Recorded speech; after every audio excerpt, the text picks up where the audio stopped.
1. God meant it for good.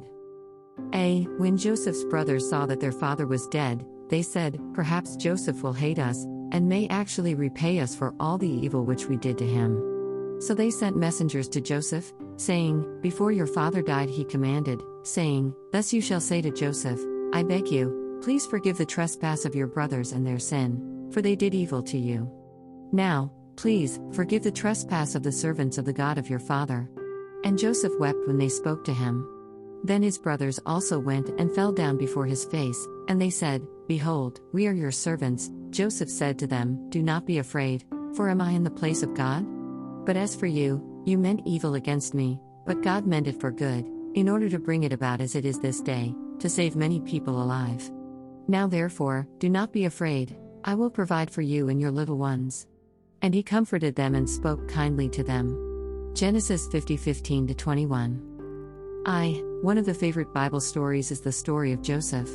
Joseph was one of 12 brothers, all born to Jacob, Israel. From these brothers came the nation of Israel, God's chosen people. God had a plan from the beginning to raise up a nation of his people, a people set apart to be holy and dedicated to him. The fulfillment of God's plan of redemption, the Messiah, Jesus Christ, would come from this line of people. But early on, attempts would be made to thwart this plan. One such attempt came in the life of Joseph. Jealousy and selfishness led his brothers to sell him to a foreign people where Joseph would eventually end up as a prisoner in Egypt. But God's hand was upon Joseph, and through the years of his captivity he found much favor with his superiors, being entrusted ultimately with governing the land of Egypt. But the day would come when the family would be reunited. How would Joseph receive his brothers who had done such an evil thing to him so many years earlier? 2. The brothers were afraid that Joseph would avenge their wrongdoing, but instead he forgave them. Verse 20 sums it up: what they meant for evil against Joseph, God meant for good so that many would be saved. God had a plan, and that plan was carried out through Joseph. If Joseph had not been in Egypt, the famine that engulfed the land would have killed the entire family. Joseph was the one who would make sure there was enough grain to sustain the land. It was God's plan to spare this family. They were to become his chosen people.